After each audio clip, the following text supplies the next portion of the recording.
سلامكم يبزح خبركم من استفتكم من تخطاتلتي سينما سمرة انترتينمنت أبزز اللخمو سلام نعاكم يخون إذا نايلومي تحستو مدب بحافشة نخولاتنا مهاريتكوا انت خونت بقندو جن نتوم كاندي ترجمنا قداسنتن pre-wedding program مالت كرمت بالمرأة زقبر ناي مرأوتي ناي سئل مدب أفلوت أو بزي مهلاو بسم تغيرو بمبال ترجمنا قداسنتن بزي مفلات كاب متقبار عد زي وعلكم اتملكت تحستو مدبيع كساب فتامي كتكاتاتولو دما بخبرين عدمكم أبزلومي علمنا بمعبالة حبريتان تكنولوجين توينشفاتو لزلا اوان هاجرات نزم معبالة زي كم بايتا وي مسارح تتقيما أب عالم نزلوان عبلالن مرأي بهلنن لمدتاتنن ناب كالوت هاجرات ويدما حبرة السبات أب مسفحفح تتسميدن انتركبا بعودي ساينساوي حبرة السبزت نوع كيلاتات مهورات اللي عالمنا نستريوزي cultural invasion ويدما war on culture بمباليوم زقلتوا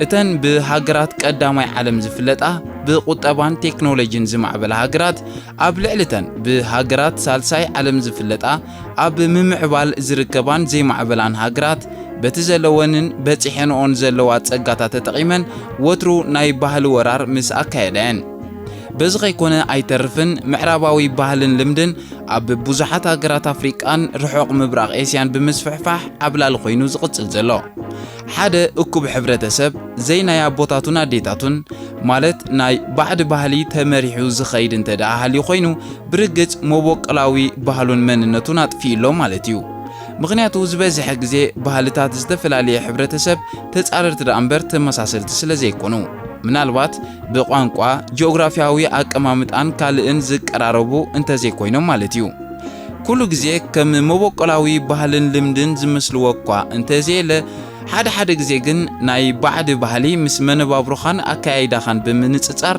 ጠቐምትኻ ክኾኑ ይኽእሉ እዮም እዚ ግን ትርጉምን ኣገዳስነቶምን ከምውን ሳዕቤናቶም ኣብ ግምት ብምእታው ምዘለኻዮ ደረጃ ምዕባለ ብምትእስሳር ክኸውን ከሎ ጥራዩ ኣብ ሃገርና ብዙሓት ካብ ምዕራባዊ ባህሊ ነታኣታትዎም ዘለና ልምድታት ብዙሓት እኳ እንትኾኑ ንሎሚ ግን ብዛዕባ እዚ ኣብዚ ግዜ እዚ ልሙድን ኣብ ገጠራት ከይተረፈ ዝውቱር እንዳኾነ ዝመጽእ ዘሎ ናይ pre-wedding program ዳሲስናሎና ብሩኽ ምክትታል ከምዛ ቀድማ ቢልና ክንጠቕሶ ዝጸናሕና ምስ መነባብሮናን ቁጠባዊ ደረጃናን ክሳነ ዝኽእል ብሕብረተሰብና ፎቅ ክብለና ዘይክእል ልምድናን ባህልናን ከባላሹ ዘይክእል ክሳብ ዝኾነ ሓደ ግዜ ናይ ባዕድ ልምድን ባህልን ከነታኣታቱ ባህርያዊ እዩ ምክንያቱ ኣብ መሳልል ምዕባለ ዘጋጥም ክሳብ ዝኾነ እቲ ነገር ግን ነቲ ነታኣታትዎ ዘለና ልምዲ ንዓና ጥቕሚ ይህበናን ኣይህበናን ንምንታይ ንስዕቦ ኣለና ኣብ ገለ ሸነኽ ህይወትና ከም ፍታሕ ከገልግለና ይኽእል ዶ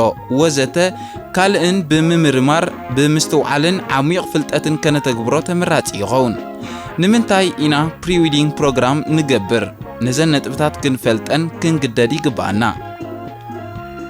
እቲ ቀዳማይ ቀንዲ ዕላማ ናይ pre-wedding መደብ ምስራዕና እንታይ እዩ ምናልባት ቀጥታዊ መልስኻ ወይ ድማ መልስኽ ናይ ዝሓቶ ምክንያቱ ሎሚ መርዓ ብዘይ pre-wedding ስለዘይ ትግበር እዩ ዘሎ ክኸውን ይኽእል እዩ ቅድሚኡ ግን ሓደ ነገር ክንፈልጦ ዘለና ኩሉ ኣብ ግዜ ጽምብል መርዓ ነተግብሮም ነገራት ብመጀመርያ ንዓና ሕጉሳት ክገብሩና ዝኽእሉ ጥራዮም ክኾኑ ዘለዎም ምናልባት ካልኦት ሰባት ብዝተፈላለየ ምክንያት ከተግብርዎ ይኽእሉ ይኾኑ ካልኦት ስለዝሰዓብዎ ግን ንስኻ ወይ ድማ ንስኺ ክትስዕብዮ ኣለኪ ማለት ኣይኮነን ሕጂውን ምትግባሩ ኣይኮንኩን ጌጋ ወይ ድማ ሕማቕ ዝብል ዘለኹ እንታይ ደኣ ከምቶም ብምክንያት ዘተግብርዎ ዘለው ብተመሳሳሊ ንሕናውን ቅቡል ምክንያት ክህልወና ይግብኦ እዩ ገለ ካብቲ ከም ምክንያት ቅቡል ክኸውን ዝኽእል እንተዳሪና እዚ ልምዲ እዚ ካብ ምዕራባውያን ህዝቢ ዝመጸ ክሳብ ዝኾነ ንሳቶም ብምንታይ ይርእይዎ ክንዕዘብ ክንግደድ ኢና ጻዕዱ ማለት ምዕራባውያን ህዝቢ ዝበዝሑ ቅድሚ መርዖምን ድሕሪ መርዖምን ዘሎ ግዜ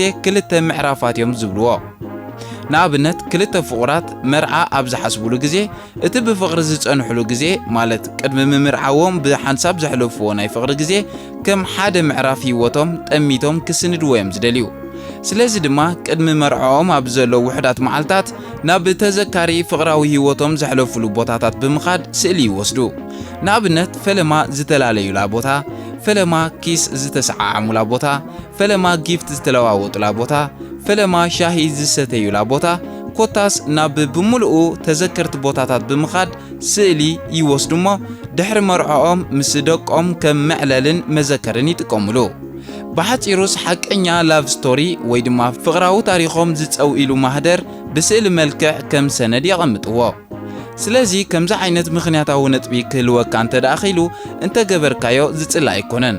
ብተወሳኺ ፕሪዊዲንግ ሾት ፕሌይስ ወይ ድማ ኣብ ቅድሚ መርዓኻ ትገብሮ ናይ ስእሊ መደብ ኣብ ደስ ዝብለካ ቦታን ደስ ዝብለካ ክዳንን ዘይኮነ ብምልኡ ትለብሶን ትሰኣለሉን ቦታ ምስ ሕሉፍ ናይ ፍቕሪ ህይወትካ ምትእስሳር ክህልዎ ይግባእ። ምኽንያቱ ፕሪዊዲንግ ሾት ሓቀኛ ሰነድ ደኣ እምበር ስቶሪ ዘይብሉ ዝተፈብረኸን መልእኽቲ ዘየመሓላልፍን ክኸውን ኣይግባእን። እቲ ኻልኣይ ኣብ ወግዓዊ ጽምብል መርዓኻ ትጥቀመሉ ዲኻ? ከምዛ ቀዲምና ብተደጋጋሚ ክንጠቕሶ ዝጸናሕና ፕሪዊዲንግ ሾት ዘተኣታተናዮ ልምዲ ደኣ እምበር ዝፈጠርናዮ መቦቅላዊ ልምድና ኣይኮነን።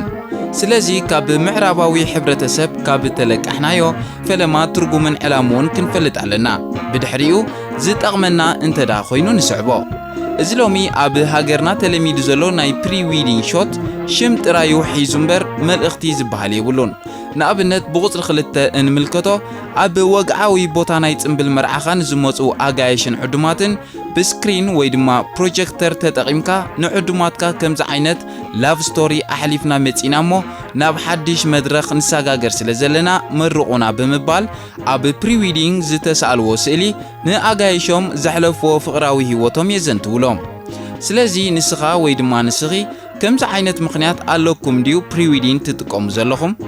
ዘይብልኩም እንተ ደኣ ኮይኑ ኣይትገደዱ። እንተ ደኣ ካልኦት ገይሮም ሞዮም እሞ ሰብ ከይብለና ዝብል እንተኾይኑ ምኽንያትኩም ግን ብፎሞ ወይ ድማ ፊሪንግ ኦፍ ሚሲንግ ኣውት ማለት ብሕማም ሰብ ከይብለኒ ተጠቂዕኹም ከም ዘለኹም ዝእምት እዩ። ስለዚ በዚ ምኽንያት እዚ ከነተግብሮ ተመራፂ ይኸውን።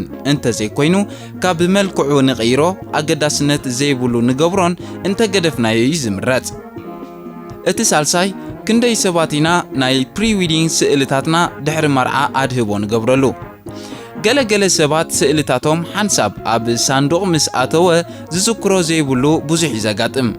ምናልባት ኣብ ግዜ ሕጽኖት ኣጋይሽ ስለ ዝመፁ ምኽንያት ረኺብካ ከተውፅኦ ዝከኣል እኳ እንተኾነ ድሕሪ መርዓ ዘይዝክርዎ ግን ብዙሓት ሰባት እዮም። ከምኡውን ኣብ ኣተዓቓቕባ ከመይ ዓይነት ሰብ ኢኻ ክትፈልጥ ይግባእካ። ምኽንያቱ ፕሪዊዲንግ መደብ ኣተግቢርካ ከተበቅዕ ስእልታትካ ኣብ ግቡእ መዓላ ዘይተውዕሎምን ዘይተዕቅቦምን እንተ ደኣ ኮንካ ትርጉም የብሉን። ስለዚ ትርጉምን ኣገዳስነቱን ክንፈልጥ ይግባአና። እቲ ራብዓይ ስታይላይዝድ ወይ ድማ ዝተፈላለዩ ቅዲ ስእልታት ናይ ምስኣል ባህጊ ኣለካን የብልካን ምፍላጥ እዩ። ባህርያት ሰባት ከም መልክዕና ዝተፈላለየ ክሳብ ዝኾነ ሓደ ነገር ንኹላትና ክውክል ኣይግባእን። ኣብ ስእሊ እውን ብዙሕ ክሰኣል ዝደሊ ሰብ ኣሎ፣ ብዙሕ ዘይደሊ እውን ቅጭ ዝመፆ ሰብ እውን ኣሎ። ናይ ፕሪዊዲንግ ሾት ፕሮግራም እውን ዓቕሊ ዝሓትት ዓይነት ስእሊ እዩ። ምኽንያቱ ኣብ ቅዲ ኣሰኣእላ ፎቶጀኒክ ዝሓለዎ ኮይኑ ብብዙሕ ኩርናዓት ስለ ዝውሰድ ልክዕ ከም ፊልም ትሰርሕ ዘለኻ እዩ። ስለዚ ድሌታትካ ምንጻር ዝመስልዎ የለን። ምኽንያቱ ኣብ ግዜ መርዓኻ ዘይዕግበካ ካብ ምትግባር ክትቁጠብ ስለ ዝግባእካ። እቲ ሓምሻይ ኣብ መንጎኻ ስምምዕ ምእታው እዩ። ኩሉ ግዜ ኣብ ግዜ መርዓ እተተግብሮ ነገራት ንኽልቴኻ ዘየቀያይም ክኸውን ኣለዎ። ምኽንያቱ ገለገለ እዋን መጻምድቲ ቅድሚ መርዓኦም ወሃ ዘበለ ናይ ፍቕሪ ግዜ የሕሊፎም ከብቅዑ ሓዳር ምስ ገበሩ ግን ናብ ምግሪ ጫው ዝኣትዉ ብዙሓት እዮም። እቲ ጠንቂ ብዙሕ እኳ ክኸውን እንተኻለ ሓደ ካብቲ ብዙሕ ጠንቂ ግን ኣብ ግዜ መርዓ ብዝፍጠር ምቅያም ክኸውን ይኽእል እዩ። እቲ ንሱ ዝደለዮ ንሳ ብዘይ ምፍጻማ ወይ ድማ ንሳ ከይተቐበለቶ ንሱ ብምፍጻሙ ንዝቕጽል ዝምድናኻ ብኣሉታ እዩ ዝጸልዎ። ስለዚ ብወገን ሓደኹም ብዙሕ ኣገዳስነትን ትርጉምን ዘይብሉ እንተ ደኣ ኮይኑ እሞ ከዓ ተወሳኺ ሃልኪ ኮይኑ ምስ ዝርድኦ ወይ ድማ ምስ ዝርዳኣ ንምትግባሩ ኣይምረፅን። እቲ ሻድሻይ ናይ መወዳእታን እቲ ካልእ ኣብ ትገብሮ ወጻኢታት እዩ። መቸም ወላ ቅድሚ መርዓ ብቁጠባ ዳሓኒ ኣብ ትብለሉ ግዜ ኣብ እዋን መርዓ በፂሕካ ግን ወላ እታ ዝነኣሰት መጠን ገንዘብ ዓብይ ክብሪ ዝወሃባ ግዜ እዩ። ብፍላይ ኣብ ሕብረተሰብና ኣብ እዋን መርዓ ዝግበር ወጻኢታት ማዕለያ የብሉን። ብፍላይ መነባብሮኻ ካብ ኢድካ ናብ ጁባኻ ምዝኸውን ንኸምዚ ዓይነት ወጻኢታት ዘድልዩ ልምድታት ቁልዕ ክትከውን ኣይግባእካን እዩ። ምናልባት ትርጉምን ኣገዳስነትን ፕሪዊዲንግ ብዕምቆት ትፈልጥ مخا نوصايتاتو زاكل زي شجر متن ገንዘብ አታዊ ዘለካ ምስትኸውን ናይ ፕሪዊዲን መደብካ ብምትግባር ዝጽላ ኣይኮነን ምክንያቱ ዘሐጉሰካ ክሳብ ዝኾነ ማለት እዩ እንተዘይ ኮይኑ ኣብ ፕሪዊዲንግ ዝውዕል ወጻይታት ኣብ ካልእ ብኮታትካ ኣብ ምዕባስ ከተውዕሎ ይምረጽ ምክንያቱ ፕሪዊዲንግ ብኮታትካ የግፍሕ ዳእምበር ንሱ ብኮ ኣይኮነን ስለዚ ዝኸበርኩምን ዝተፈተኹምን ተኸታተልትና ኩሉ ግዜ ናብ ውሽጥና እንእትዎም ዘለና ናይ ግዳም ባህልን ልምድታትን ንምንታዮም እቶም ነቲ ልምዲ ዝስዕቡ ሕብረተሰብ ዝተግብርዎ ንሕና ብምስዓብናኸ እንታይ እወታዊ ለውጥታት ከምጻልና ይኽእል ብግቡእ ኣስተውዒልና ምስ ዘይነተግብሮም ለከምትናን ክብሪ ዘየውህቡናን ጥራዮም ክኾኑ ዝኽእሉ እሞ ብኣጋ ንንቀሓሎም ባርከስ ዝኸበርኩምን ዝተፈተኹምን ተኸታተልትና ናይ ሎሚ ኣብ ዝወዲና ኣብ ዝመጽእ ብኻልእ ትሕዝቶ ክንረኸብ ኢና ጽኒልኩም ብምስማዕኩም ክብረት ይሃበለይ ክሳብ ሽዑ ግን ሰላም ቅነ